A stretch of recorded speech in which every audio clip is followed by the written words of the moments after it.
Meteorologiya mütəxəssislərinin zəifləyən qütb burulğanı ilə bağlı həyəcan siqnalları qlobal miqyasda ciddi narahatlıq yaradıb. Avropada 1978-79-cu illərin əsrin qışına bənzər həddindən artıq soyuq dalğalarının gözlənilməsi fonunda diqqətlər Cənubi Qafqaza yönəlib.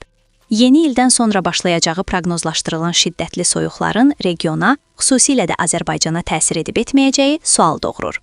Bu fonda əsas maraq doğuran məqam isə belə hava hadisələrinin ölkədə hansı formada özünü göstərə biləcəyidir. Temperaturun kəskin enməsi, güclü yağıntılar, yoxsa küləkli hava şəraiti?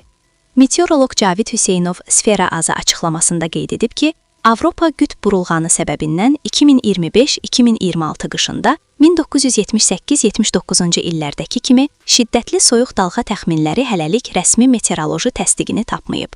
Onun sözlərinə görə, hazırki atmosfer şəraiti və mövcud proqnozlar son illərlə müqayisədə şiddətli qış ehtimalının daha yüksək olduğunu, qışın soyuq keçəcəyini göstərsə də, amma əsrin qışı ilə müqayisə hələlik spekulativdir. Bu təxminlər mövcud La Nina şəraiti və aktivliyi ilə əlaqədardır. Adətən Qərbi Avropaya daha soyuq hava kütləsini gətirir və uzun müddətli soyuq hava riskini artırır.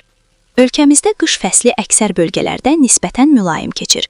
Bəzi günlərdə isə adətən yanvar və fevral aylarında tez-tez soyuq hava kütlələrinin təsiri ilə qarlı və şaxtalı hava müşahidə olunur. Meteoroloq əlavə edib ki, son illərdə ölkə ərazisində əsas iqlim göstəricilərinin tərəddüdü müşahidə olunur.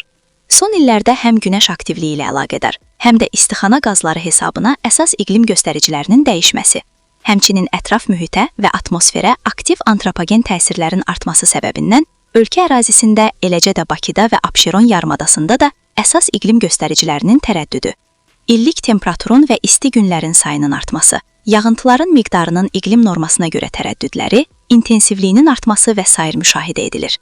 Bu dəyişmələr fonunda gözlənilməz ekstremal meteoroloji hadisələr və anomaliyalar da istisna edilmir.